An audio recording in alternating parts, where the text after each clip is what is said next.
मैं लेक्चरर कमल मीणा, मेरे YouTube channel गुरु कमल classes पे आप सभी दोस्तों का हार्दिक स्वागत अभिनंदन करता हूं। दोस्तों, सारे स्टूडेंट जो कंपटीशन की अक्सर तैयारी करते हैं उनका एक जनरल सा सामान्य क्वेश्चन होता है और वे पूछते हैं कि सर एवरीडे कितना टाइम पढ़ाई किसी भी एग्जाम को क्रैक करने के लिए सफिशिएंट है।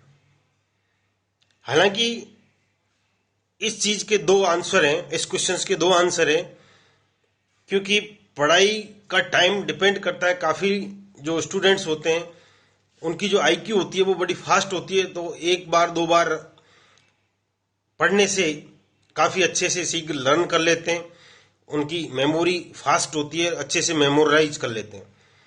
लेकिन जो आम स्टूडेंट होता है जिसकी मेमोरी इतनी फास्ट नहीं होती है, उन सभी को मैं बता देना चाहता हूं कि मेरा अपना पर्सनल एक्सपीरियंस है कि जब कोई एग्जाम ना हो, आपने टारगेट सेट कर लिया हो और अभी एग्जाम नहीं है 2 4 5 6 महीने तक, उस कंडीशन में आपको 8 घंटे रोज प्लस माइनस 1 घंटा, अगर 8 घंटे से आपने 1 घंटा या 2 घंटे ज्यादा पढ़ लिया है तो उसमें आपको फूलने की जरूरत नहीं है, ओवर कॉन्फिडेंस लाने की जरूरत नहीं है। और अगर आपने 8 घंटे से 1 घंटे 2 घंटे किसी कारणवश कम पढ़ा है तो आपको डिमोरलाइज होने की जरूरत नहीं है, क्योंकि एक रिदम बना रहना चाहिए। एक रेगुलरिटी का होना बहुत जरूरी है, स्टेबिलिटी का होना बहुत जरूरी है पढ़ाई के अंदर। अगर आपने एक रिदम को कंटिन्यू रखा तो आपको 100% सक्सेस मिलेगी। तो टाइम सक्सेस के लिए, कॉम्पिटिशन एग्जाम के लिए 8 घंटे प्लस माइनस 1 घंटा, लगभग ये कार्य आपको दोहराना है 1 से 1.5 साल। 2 साल में आप यूपीएससी एग्जाम फाइट कर सकते हो।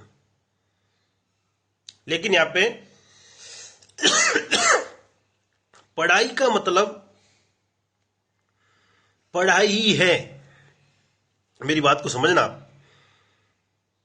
ये नहीं कि यार हम कुर्सी टेबल पे बैठ गए, इधर मैगजीन रख ली, इधर मोबाइल रख लिया, कभी तो मैगजीन के पन्ने पलट रहे हैं, कभी न्यूज़पेपर के पन्ने पलट रहे हैं, कभी यूट्यूब देख रहे हैं, कभी फेसबुक देख रहे हैं, कभी हेलो हाय कैसे हो आप यार दोस्तों से गप्पे लड़ाते हैं। टेबल पे तो नो डाउट, कुर्सी पे तो आप 10 घंटे बैठ लिए, लेकिन पढ़ाई 1 घंटे मुश्किल से की। 10 पेज पढ़े आपने, वो भी क्या किए, स्टडी मारी। आप स्टडी में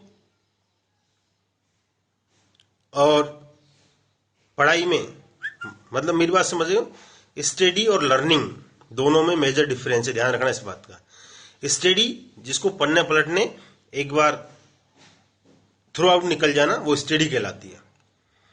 जहां बात आती है लर्निंग की, कि आपने उसमें से सीखा क्या है, आपका कितना कंसेप्ट क्लियर हुआ है, वो मायने रखती है। थ्रू आउट निकलना कोई मायने नहीं रखता है। थ्रू आउट में तो हो सकता है 2 4 शब्द आपके पल्ले पड़े, लेकिन जब तक लर्न नहीं होता, जब तक आप उसको सीख नहीं जाते और किसी दूसरे को आप पढ़ा नहीं देते, उसको समझ के समझा नहीं देते, तब तक आपकी पढ़ाई वो अधूरी है। इस तरीके से पढ़ना है। पढ़ने का बेस्ट तरीका बताऊं मैं आपको, कुर्सी टेबल पे बैठे कोशिश करो मोबाइल को स्विच ऑफ करके दूर रख दो, दूर रख दो मोबाइल को। मैगजीन वगैरह है वो ही रखनी है पास में, जो हमारे काम की है, जिनसे हमारे को जरूरी है। फॉर एग्जाम्पल प्रतियोगिता दर्पण, दृष्टि, क्रोनोलॉजी, क्रॉनिकल, कुरुक्षेत्र, योजना, इकोनॉमिक सर्वे, ये सारी चीजें जो हमारे काम की है, कंपटीशन एग्जाम में आती है, वो मैगजीन पास में रखनी है, आलतू फालतू नहीं रखनी है। पहली बात। न्यूज़पेपर भी चटकारे नहीं लेने। न्यूज़पेपर के अंदर, न्यूज़पेपर में वही चीजें पढ़नी है, एडिटोरियल है, मेन पृष्ठ है, इकोनॉमिक पृष्ठ है, स्टेट लेवल की न्यूज है। अगर आपको स्टेट का एग्जाम दे रहे हो तो उनको कलेक्ट करना, देखना है कि आपके काम की कौन सी है, तब जाके आपकी एक पकड़ बनेगी। पढ़ने का मैं बता रहा था आपको कि पढ़ना कैसे। जैसे आप 12 बजे टेबल पे बैठते हो, एक खाली पेज रखो, उसमें लिख दो 12 बजे। ठीक है, अब आप पढ़ाई शुरू करो ईमानदारी के साथ। थोड़ा सा एकदम एक शांत एकाग्र माइंड को करके बैठो, सारी दुनिया को भूल जाओ, इससे पहले क्या घटित हुआ भूल जाओ, क्या घटने वाला वो भूल जाओ। सिर्फ आप हो, आपका लक्ष्य और आपकी बुक है। ठीक है, 12 बजे आप बैठे तो 12 बजे आपने नोट कर दिया 12 बजे।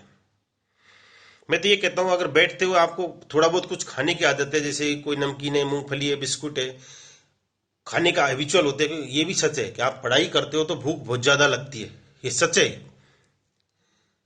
क्योंकि एनर्जी बहुत ज्यादा कंज्यूम होती है।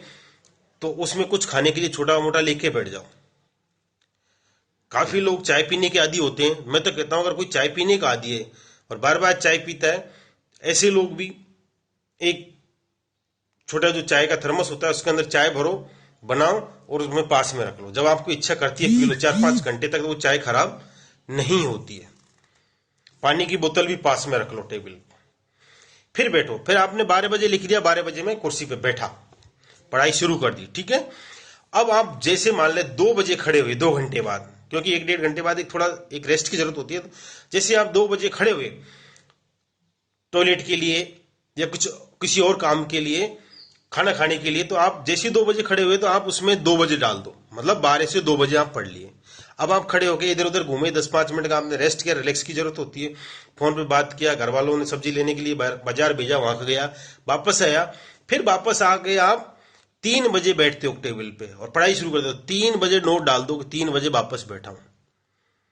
ठीक है, जब आप खड़े होते हो मान ले 4:30 बजे, तो उसमें नोट कर दो 4:30 बजे खड़ा हुआ, 5 मिनट में आपने टॉयलेट पानी किया, वापस बैठ गए।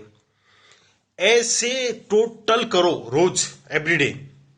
क्या आपने 8 घंटे ऐसे पढ़ा है? अगर 8 घंटे आपने ऐसे पढ़ा है ना, मैं दावे के साथ कह दूं ये टाइम आपके लिए बहुत ज्यादा है। लेकिन हम क्या करते हैं, सच्चाई ये है कि हम कुर्सी टेबल पे बैठते जरूर हैं, लेकिन 8 घंटे नहीं पढ़ते, हम 4-3-2 घंटे ही पढ़ते हैं।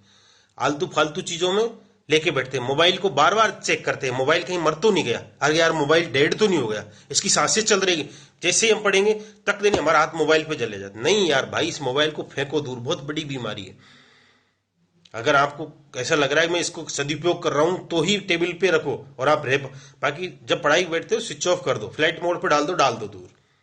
आपको कोई चीज ऐसा कोई शब्द आ गया जो गूगल करना है, कोई ऐसा टॉपिक्स आ गया जो गूगल करना है, जानकारी लेनी है, तो पहले उन टॉपिकों को सबको टिक लगा लो कि आपको किन किन टॉपिकों को गूगल करना है, उन पे ज्यादा जानकारी जुटानी है, यूट्यूब पे देखना है, तो उनको वापस जब मोबाइल ऑन करो तब देख लो। ये है पढ़ाई का जेन्युइन तरीका। अगर आप इस तरीके से रोज के 8 घंटे ±1 घंटे पढ़ते हो, मैं कहता हूं 1.5 से 2 साल में आप किसी भी स्टेट की प्रशासनिक अधिकारी बन सकते हो। यूपीएससी क्रैक करके भारतीय प्रशासनिक सेवा के अधिकारी बन सकते हो। पढ़ने का तरीका यही है। जय हिंद, जय भारत।